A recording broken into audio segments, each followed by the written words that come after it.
Kofi Salah est enseignant de mathématiques depuis 1992, mais la vie de ce fonctionnaire va basculer 5 ans après. Sa vue déjà vacillante n'a pas cessé de baisser, il est devenu malvoyant.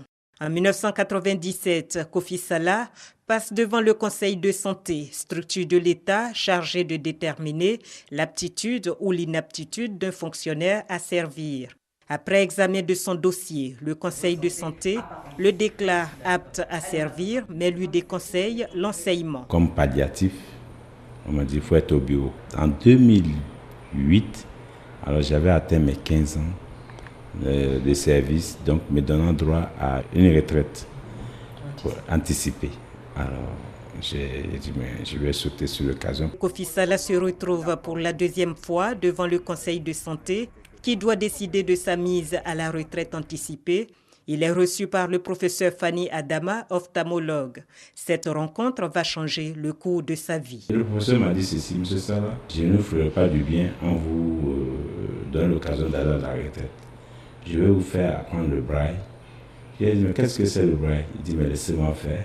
Kofi Salah intègre alors la cellule de réadaptation et de réhabilitation des personnes atteintes de malvoyance et de cécité, créée en 2006 par le professeur Fani Adama au service d'ophtalmologie du CHU de Trècheville.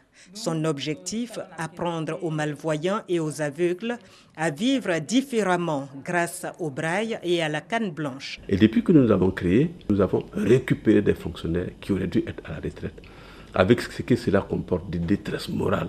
Parce que quand on est à la retraite anticipée, à 45 ans, on n'a pas la retraite proportionnelle. Donc le pouvoir d'achat est complètement, on va dire, diminué et ne suffit plus. Et ces personnes-là, nous avons pu les réinjecter dans la société à des postes de responsabilité en gardant leur pouvoir d'achat intact. 9 mois ont suffi à Kofi Salah pour connaître l'écriture braille et pour se déplacer seul. Vu ses progrès, l'éducatrice spécialisée qui l'encadre lui propose de reprendre son métier d'enseignant. Aujourd'hui, Kofi Salah a repris l'enseignement des mathématiques. Il est affecté à l'Institut national des aveugles à Yopougon. Sans aucun matériel didactique, le maître et ses élèves malvoyants produisent des résultats impressionnants. On a eu un volume et c'est une pyramide. Ça va? Nos enfants et les professeurs que nous sommes, nous avons vraiment à cœur de réussir notre mission. Au point que David qui est là, il est premier en mathématiques. Il dit avec combien de moyenne? Avec 17 de moyenne dans son établissement à Newton. Yo, toi tu étais premier en mathématiques, n'est-ce pas? Et même premier de classe. Avec combien de moyenne? 13,93. 13. Et en mathématiques? 15. 15. Nous avons affaire à des non-voyants, une certaine spécificité. Quand tu parles d'angle, un voyant, il suffit de faire le dessin, le schéma, et il comprend tout de suite. Un non-voyant, il faut toucher.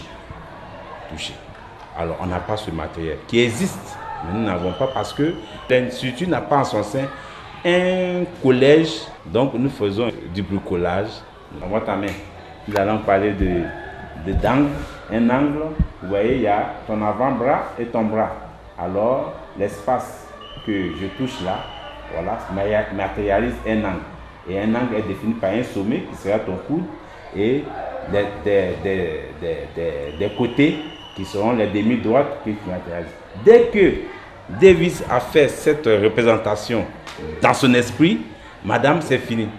Kofi Salah a eu beaucoup de chance. Ce n'est pas le cas pour plusieurs autres fonctionnaires qui passent chaque année devant le Conseil de santé. Nous recevons un peu plus de 500 dossiers par an. Et sur ces 500 dossiers, nous donnons une suite favorable à un peu plus de 100. Et nous n'arrivons malheureusement, du fait du coût élevé des prises en charge, à prendre en charge uniquement moins de 100 patients par an. Le Conseil de santé existe depuis 1973 et son président l'a dit, la mission de cette structure se limite à la prise en charge médicale des fonctionnaires malades. Pas de réhabilitation en vue d'une éventuelle réinsertion.